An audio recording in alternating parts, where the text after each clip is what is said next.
Welcome sa Dries TV. Kung interesado ka sa ganitong news, huwag kalimutang isubscribe ang ating YouTube channel. Maraming salamat! Welcome back again sa ating YouTube channel mga kakimpaw, and sa update natin ito ang pag-uusapan natin ay tungkol sa mga importanteng kaganapan kina Kim and syempre kay Paula Avellino. Pero bago po ang lahat, maraming salamat sa inyong patuloy na pag-support at pagsubaybay sa mga daily update natin. Kaya naman bilang pasasalamat, narito po ang ilang napili kong komento patungkol ito sa naging previous update. Unang komento mula po ito kay Ginang Norma Dayag. Sabi niya, Good PM Dres TV for sure. Sa pre-TV ako manonood at yung mga iba ko pang ka-seniors ay sasabihan ko, mga kasamahan ko na seniors ay panoorin din nila. God bless them both and all their fans, bloggers, and you, Dres TV and family. Maraming salamat sa komento, Ginang Norma Dayag. Maraming salamat din po sa pagsuporta kay Kim and syempre kay Paula Avellino. Malaki po talaga ang maitutulong kung sa pre-TV po tayo manonood. Dahil doon po talaga sa pre-TV kinukuha yung ratings ng isang programa.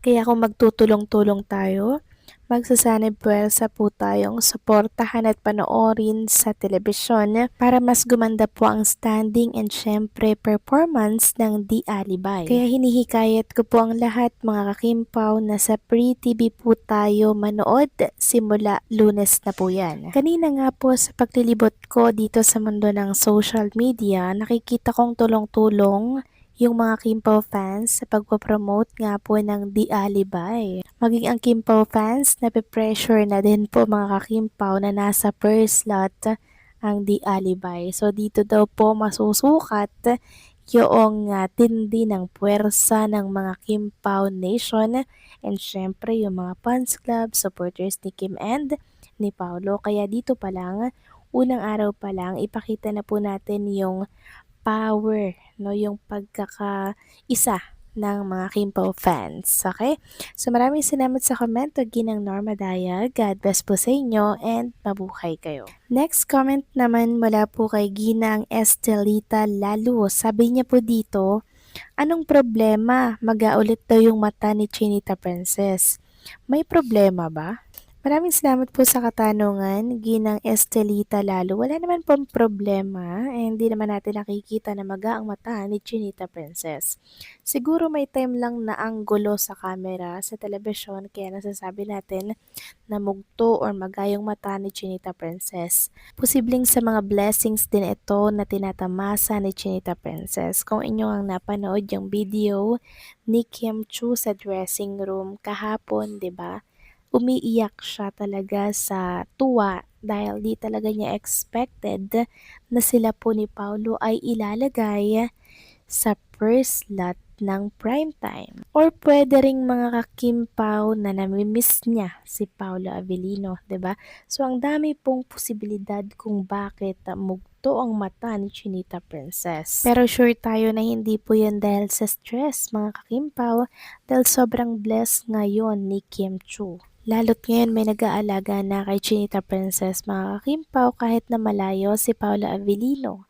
Kahit na nasa France siya at tinatrabaho niya po yung kanyang bagong project, 'di ba? Alam naman natin na meron at merong oras sila sa isa't isa kahit na long distance relationship.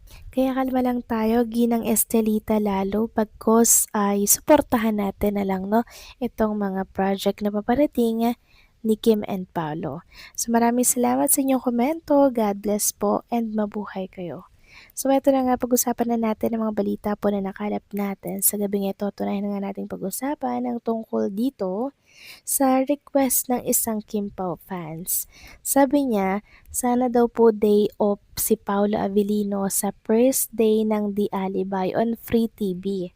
Tapos IG or Discord live daw sila ni Chinita Princess. Parang watch party tayong mga Kimpaw fans together with parents Kim and Paula Avellino. So sana mabasa to ni Paula Avellino mga kakimpaw para nang sa ganun, 'di ba? gawin niya po itong pagla-live sa Discord dahil marami na rin po talaga ang nakakamiss sa kanyang mga fans. Simula kasi nung nagpunta po siya dito sa France, paminsan-minsan na lamang po siya nag-a-update dahil abala, busy na nga naman po sa pag-shooting si Paulo. Samantalang next topic naman tayo, puspusan na po ang pag-promote ng Dreamscape PH para po yan sa The Alibay sa Free TV. Kanina nga po naglabas ang Dreamscape ng promotional video ni Chinita Princess na kung saan sana nga daw ay suportahan natin gabi-gabi ang The Alibay every 8 to 8:45 PM po yan.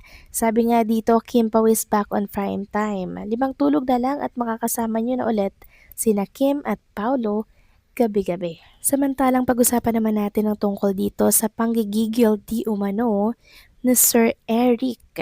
Sabi nga dito, gigil nyo si Sir Eric, hindi naman na kailangang isa-isahin pa ang mga napatunayan ni Kim Chiu.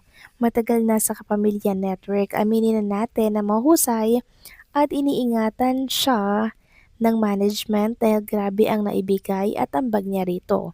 Mahusay makisama, never naging mapagmataas ang nag-iisang Chinita Princess. Tas sabi nga dito sa nakalagay po na screenshot, matagal na si Kim sa ABS-CBN at malakas sa masa SCJ. Nakakalipat lang sa ABS-CBN, hindi naman siya sikat sa kabilang station.